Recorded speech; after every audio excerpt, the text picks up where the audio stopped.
അതിന് വേണ്ടി 3 കപ്പ് വറുത്ത അരിപ്പൊടി, അരമുറി തേങ്ങ, 3/4 കപ്പ് ചീകിയ ശർക്കര, 1/2 ടീസ്പൂൺ ജീരകം, ഒരു 10 ഏലക്ക, ഇത്രയും വേണം. ആദ്യം നമുക്ക് ഈ അരിപ്പൊടി നല്ല ചൂടുള്ള വെള്ളത്തിലൊന്ന് കുഴച്ചെടുക്കാം. അതിന് വേണ്ടിയിട്ട് നമ്മൾ 3 കപ്പ് വെള്ളം ഉപ്പിട്ട് തിളപ്പിച്ച് വെച്ചിട്ടുണ്ട്. അത് നമുക്ക് കുറേശ്ശെ വെള്ളം ഒഴിച്ച് നമുക്ക് കുഴച്ചെടുക്കാം.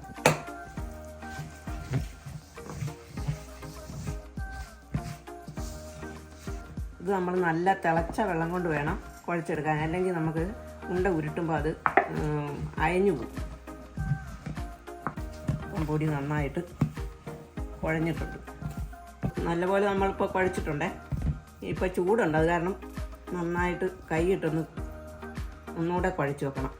ആ സമയത്ത് നമുക്ക് തേങ്ങയൊക്കെ ഒന്ന് മിക്സ് ചെയ്ത് വെക്കാം. തേങ്ങയും ശർക്കരയും ഏലക്കായും എല്ലാം കൂടെ നമുക്ക് ഈ എടുത്ത് വെച്ചിരിക്കുന്ന ഏലക്കായും ജീരകവും കൂടെ നമുക്കൊന്ന് പൊടിച്ചെടുക്കാം. അതിലോട്ടൊരു 1/2 ടീസ്പൂൺ പഞ്ചസാരയും കൂടെ ചേർത്ത് കൊടുക്കാം. അന്നേരം നന്നായിട്ട് പൊടിഞ്ഞ് കിട്ടും.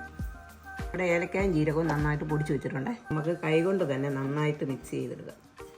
അപ്പം നന്നായിട്ട് നമ്മൾ തേങ്ങയും ശർക്കരയും എല്ലാം മിക്സ് ചെയ്ത് വെച്ചിട്ടുണ്ട്. പൊടി നന്നായിട്ട് തണുത്തിട്ടുണ്ട്. നമുക്ക് ഒന്നുകൂടെ ഒന്ന് കുഴച്ചെടുക്കാം നന്നായിട്ട്. കയ്യിലൊക്കെ ഈ പശയുള്ള പൊടിയാണെങ്കിൽ കയ്യെ പിടിക്കും. അതിന് നമ്മളൊരു തുള്ളി പച്ച വെള്ളത്തിൽ നമ്മുടെ കൈ ഒന്ന് മുക്കിയിട്ട് ഉരുട്ടിയെടുത്താൽ മതി.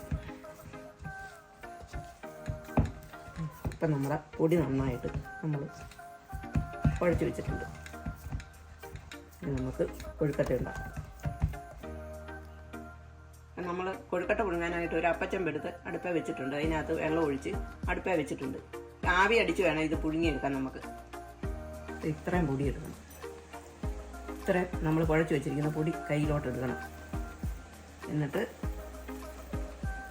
ഇതുപോലെ ഒന്ന് കയ്യിലിട്ട് ഉരുട്ടിയിട്ട് തള്ളവിരൽ കൊണ്ടിങ്ങനെ ഒരു തുളയിട്ടിട്ട് നമ്മുടെ 4 വിരലും വെളിയിലും തള്ളവിരലകത്തും ആയിക്കൊണ്ട് ഇതുപോലെ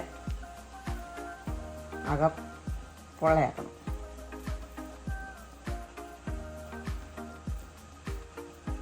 അതിലേക്ക് ഇപ്പം നമ്മുടെ നന്നായിട്ട് പരത്തിയെടുത്തിട്ടുണ്ട്. അതിലേക്ക് നമുക്ക് ശർക്കരയും ബീരയും കൂടെ വെച്ച് കൊടുക്കാം.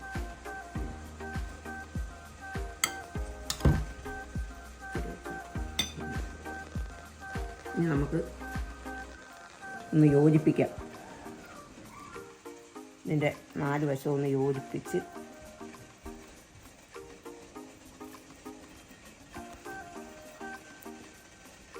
ഉരുട്ടിയെടുക്കാം.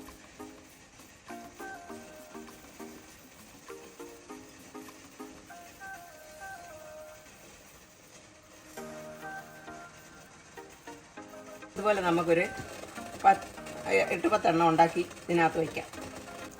പൊടി ഒട്ടാതിരിക്കാനായിട്ട് നമ്മുടെ കൈ ഒന്ന് നനയ്ക്കാൻ ഇച്ചിരി വെള്ളവും കൂടെ എടുത്ത് വെച്ചോണം.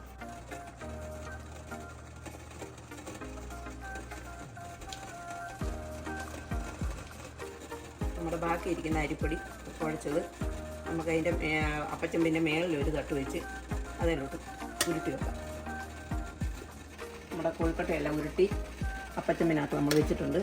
ഇനി നമുക്കിത് ഒരു 1/2 മണിക്കൂർ ആവിയിൽ വെച്ച് നമുക്ക് പുഴുങ്ങിയെടുക്കാം.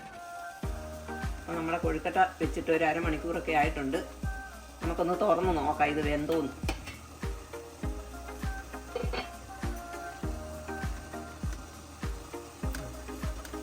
വേവായിട്ടുണ്ട്, നന്നായിട്ട് വെന്തിട്ടുണ്ട്. നമുക്കിത് അടുപ്പിൽ നിന്ന് നമുക്ക് മാറ്റി വെക്കാം. ഇപ്പം നമ്മുടെ കൊഴുക്കട്ടയൊക്കെ നന്നായിട്ട് വെന്തു നമ്മൾ വേറൊരു പാത്രത്തിലോട്ട് എടുത്ത് വെച്ചിട്ടുണ്ട്. ഇത് ഇഷ്ടപ്പെട്ടെങ്കിൽ സബ്സ്ക്രൈബ് ചെയ്യുക, ലൈക്ക് ചെയ്യുക.